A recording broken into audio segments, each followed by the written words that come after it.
Hello guys, welcome back to my channel. सबसे पहले मेरी तरफ से आप सबको राधे राधे। आज मैं अपने चैनल पर जो गीत लेकर आई हूँ वो है लड़की शादी गीत भोजपुरी में। आप लोग लास्ट तक देखिएगा, बहुत ही अच्छा लगता है, बहुत ही इमोशनल, बहुत ही प्यारा है।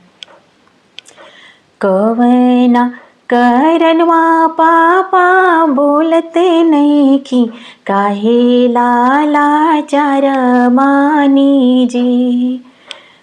कौन करनवा पापा बोलते नहीं की, काहे लाला चारवानी जी।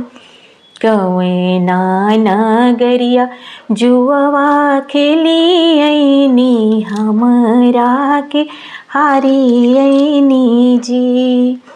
कौना नगरिया जुआवा खेली ऐनी, हमरा के हारी ऐनी जी।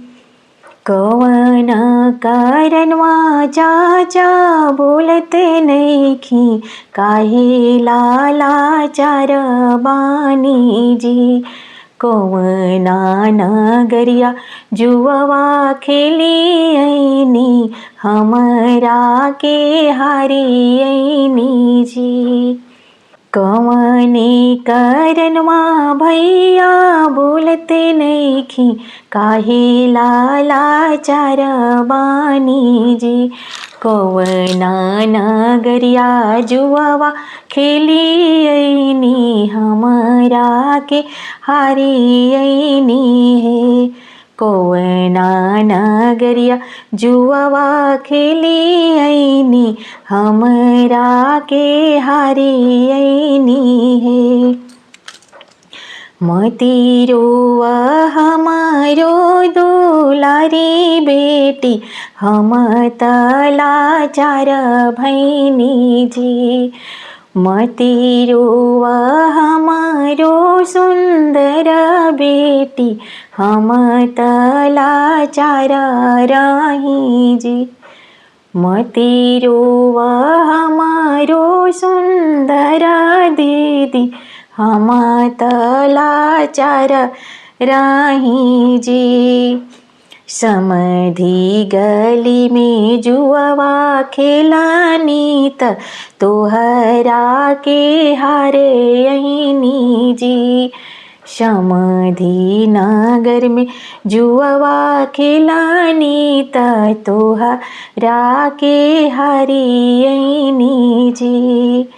जीजा जी के गलिया जुआवा खेलानी त, तोहरा के हारी ऐनी जी।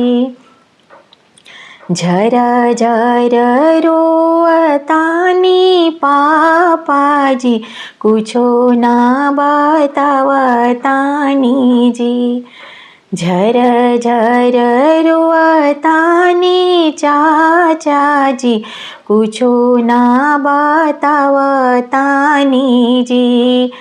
बैठल चिरैया पापा जी अंगना से, रौरा उड़ावतानी जी। झर झर रुवतानी भैया त, कुछो ना बतावतानी जी। बैठल चिरैया भैया अंगना से, तू उड़ावताड़ा जी। बैठल चिरैया भैया अंगना से, तू उड़ावताड़ा जी। बैठल चिरैया चाचा अंगना से, रौरा उड़ावतानी जी। ऐसे ना बोला बेटी पापा के, अपना तो माना रहलू जी। ऐसे ना बोला बेटी चाचा के, अपना तो माना रहलू हो। ऐसे ना बोला दीदी भैया के, अपना तो माना रहलू हो। कुछ दिन घरे बेटी पापा के तू तमे मन रहलू हो। कुछ दिन बेटी तू चाचा के घर में मेहमान रहलू हो। कुछो दिन दीदी तू भैया के घर में मेहमान रहू हो। कतहूँ से पापा आई भी हमसे पनिया मांगब, हमसे पनिया मांगब जी। कतहूँ से चाचा आई भी हमसे पनिया मांगब जी। कतहूँ से भैया आई भी हमसे पनिया मांगब जी। आज सी लौकी है ना दुलारी बेटी रौरा भुलाई जाई बेजी। आजू सी न लौकी है दुलारी बेटी रौरा भुलाई जाई बेजी। आजू सी न लौकी है दुलारी दीदी तू त भुलाई जइबा जी।